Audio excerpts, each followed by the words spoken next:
Hello, my name is Andy. I am the Brit in Hungary, and today I is in Egypt. Yeah, my days of trying to film everything on my crappy phone are now over. I bought myself one of these rather nice vlogging cameras, DJI Pocket 3. And it's very, very nice actually. Yes, in fact it's replaced my GoPros and everything. I'm still sort of kind of working out how to use it, but so far so good. Yeah, it's very, very nice.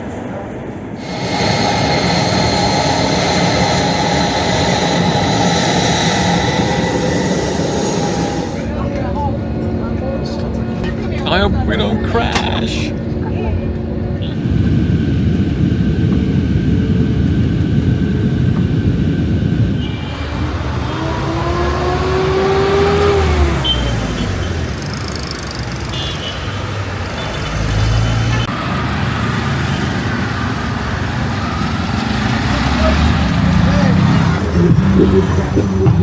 So it's kind of like Kathmandu, the first day. It's such a massive shock to the senses. It's a bit terrifying initially, but yeah, we're okay now. I think, yeah, we're acclimatized. So we've had a day wandering around. We've had a bit of a sneak preview of the pyramids, but we're both really tired. We didn't get into the hotel till about 5 AM, and we only slept for about 2 hours. So yeah, we've just had a gentle explore today, and now we're heading back to the hotel. And tomorrow is the first big day. So yeah, hopefully we'll survive. It's great fun being a kid somewhere like this. It's brilliant. Look at that.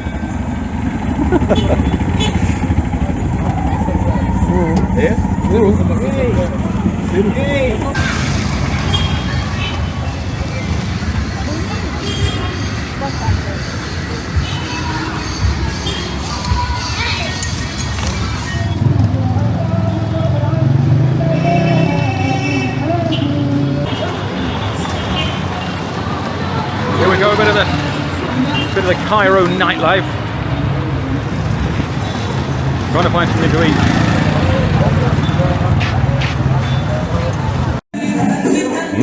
Not too bad. Oh, yeah, we thought that was it, but the main course just arrived. Okay, awesome. Well, that was, oh my god. That was a bit different. We got a bit desperate, and we just walked into the first place we found, and we sat down and said, "You got a menu?" And he said, "No." And we said, "Oh, okay. Then what have you got? Chicken." Yeah, chicken or half a chicken. And yeah, we're about to get up and leave, and he said, "Look, if you don't like it, you don't have to pay." And yeah, and it was really, really good actually. It's really, really nice. And it turns out it's his first day opening in his new restaurant business, so he was quite eager to please. Yeah, really nice chap actually. So yeah. No lie. The trash or the dogs or the people or the bomb.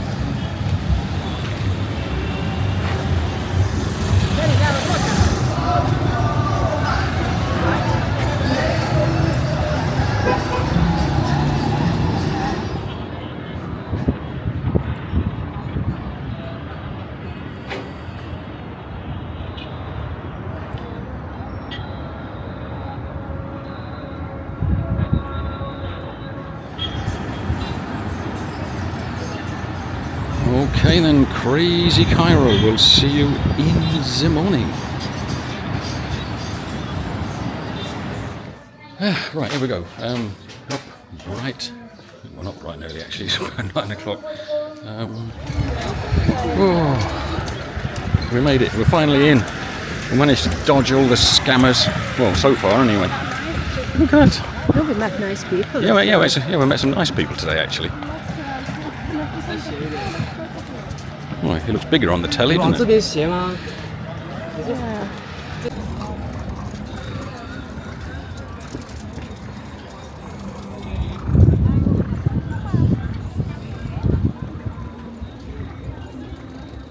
we're here. We are at the pyramids, and it's just. I always moan about this, but if I was the tourist police or the tourist board, I would do something about all these bastards that are just trying to fleece you and rob you all the time. They never leave you alone. And you start off being really polite, and then you just end up just swearing at them and telling them to F off. It's just it's intolerable. And it's, I can imagine for a lot of people it's a nice day that's completely ruined by being bullied and hassled all the time. But anyway, we're here, we're trying to chill now and relax. Yay! Yeah, it definitely looks more magnificent in the films and on the telly. I do love all these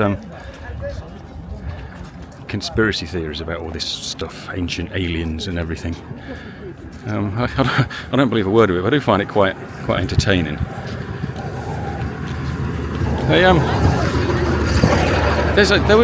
Years ago I saw a program by what do they call them? Yeah, some kind of experimental archaeologist, that's the word. And they, people say it's impossible and they needed UFOs to build them. They, a team of, I think, 40 people, including quarrying the stone from scratch and transporting 2-ton stones. They built a 6-metre high pyramid with perfect dimensions in under a month, I think, 3 weeks. So it's not impossible after all. And the thing with pyramids is people say that why are there pyramids all over the world and in exactly the same shape? And it's probably because anybody, even if you can read, you can't even read or write, you can make a perfect square with just a piece of string and a pencil.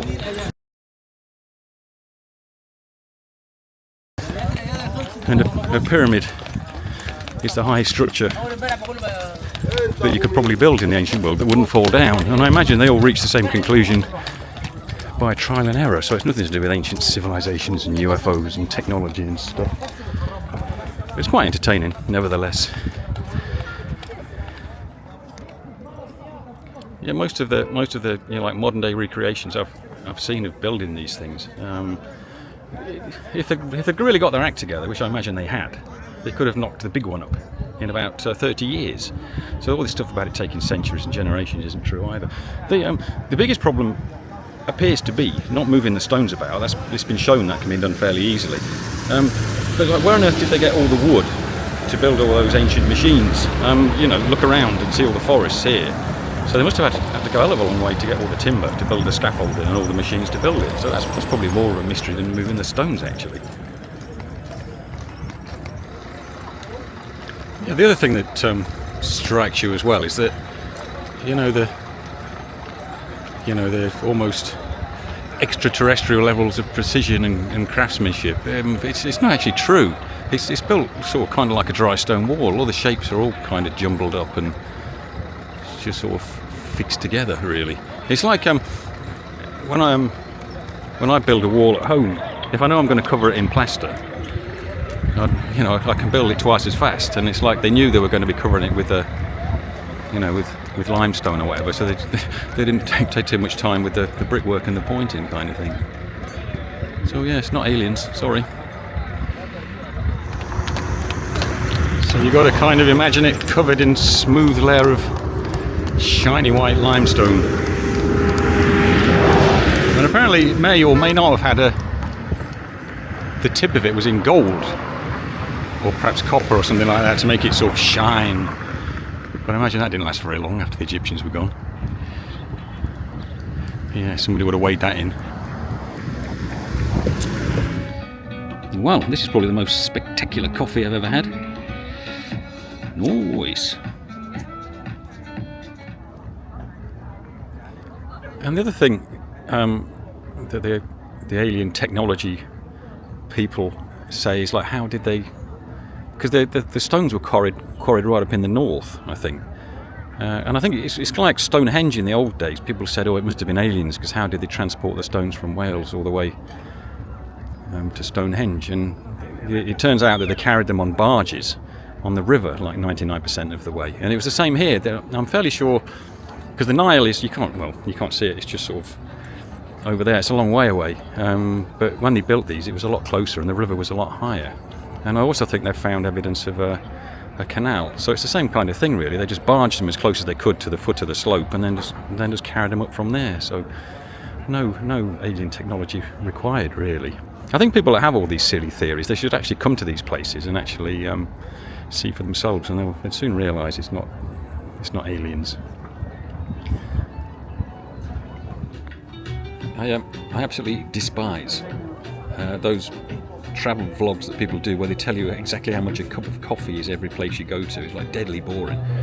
But one thing I will say is it's February the 14th. Yeah. Happy Valentine's. Valentine's Day. Shit.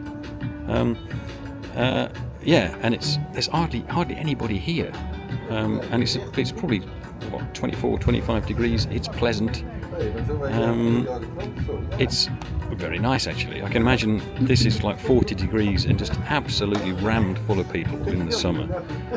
So, yeah, I think this is a good time to come. Definitely. Anyway, that's enough of boring vlogging. It's the two big ones here that's got all the visitors, and I feel a bit sad for the little one over there because nobody's gone to see it. So we're going to go over to see the little one.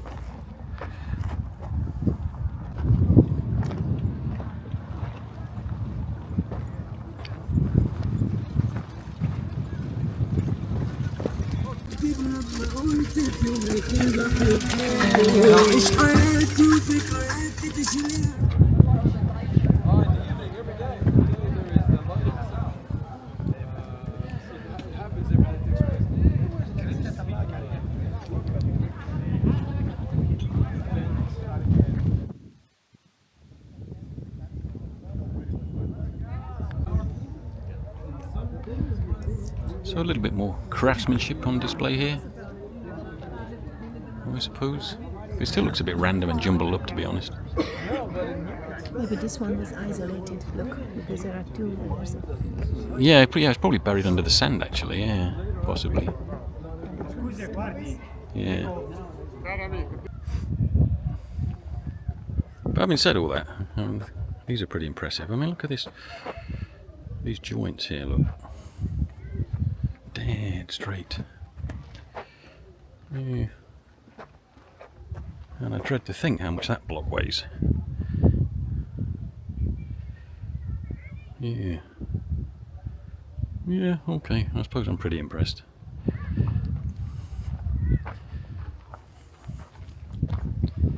Yeah, we were just talking about this and Stonehenge and the astrological significance and stuff, and I was just saying you can find, statistical, astrological significance in anything really if you measure enough stuff.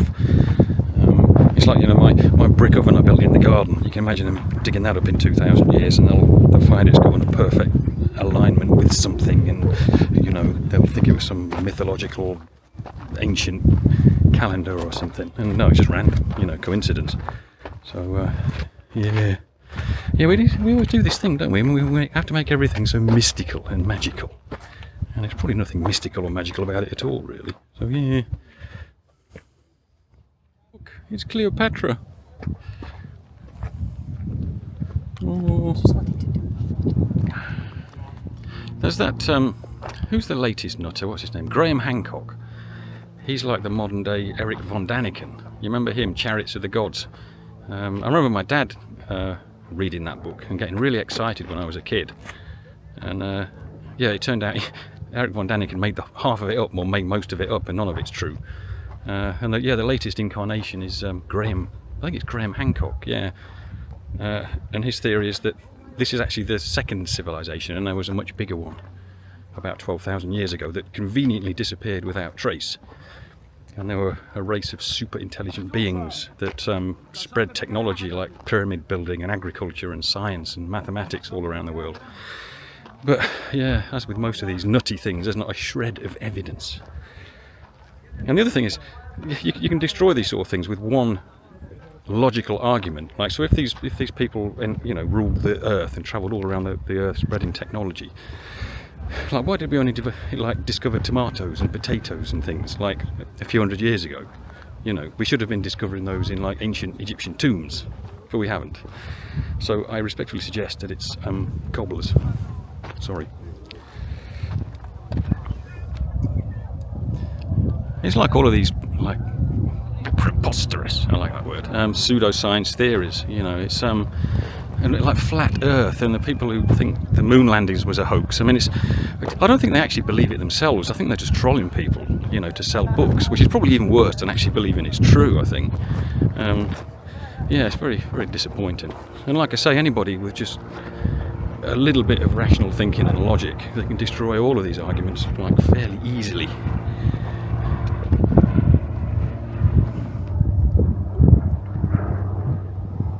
There's a little one, and we've managed to dodge all the camel and carriage drivers, and we're going to head up there.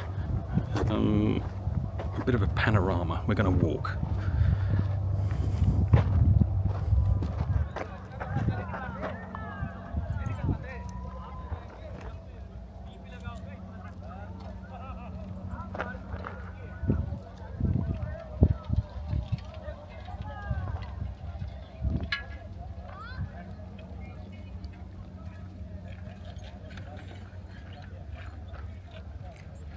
He's got the hump.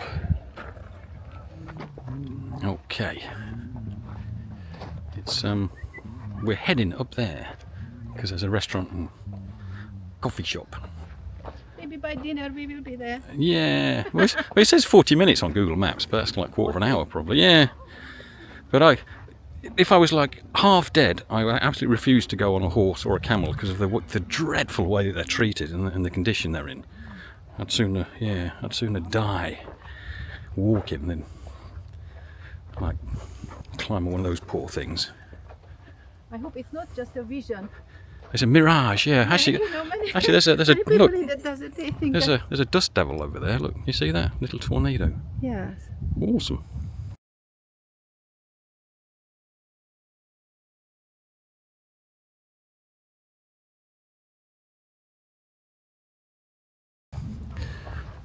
Maybe it's a hallucination and that's not a restaurant. Oh, yes.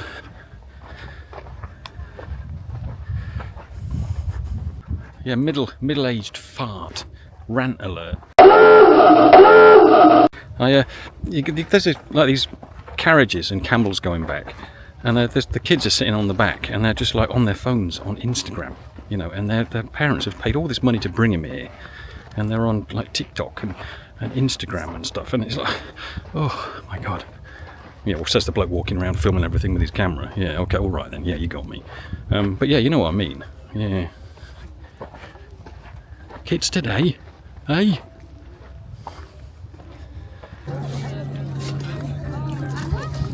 Yeah, it's probably the most picturesque mixed grill I've ever had as well, I think.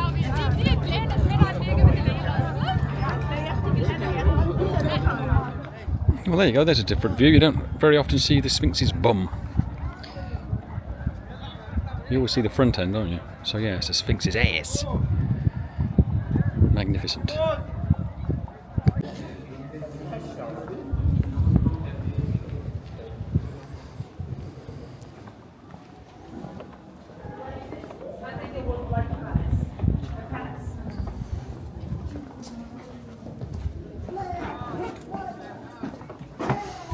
Up we go.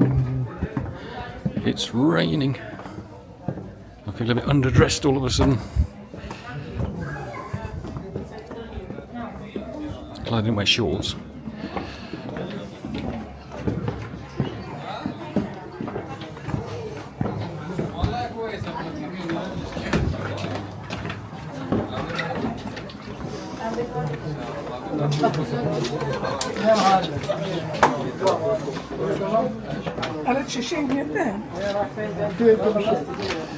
Hey. Here it is.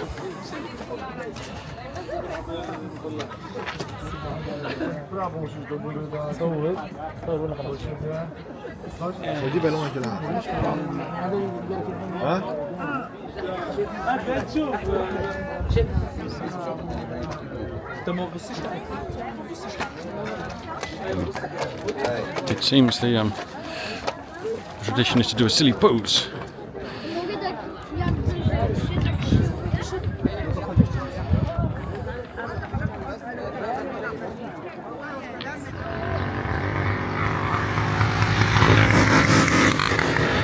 Well, I'm a practical sort of bloke. You know, I can make things, I can build things.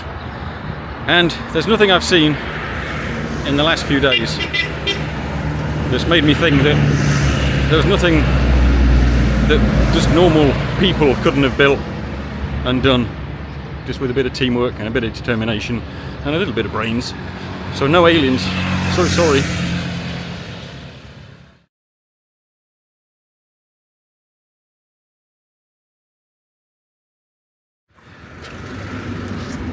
It's just gone noon, 1/2 monsoon on the banks of the river Noon. Ah, beautiful lady. Ah, beautiful princess. I give 3 camel for you. Special price. Special price. Thank you.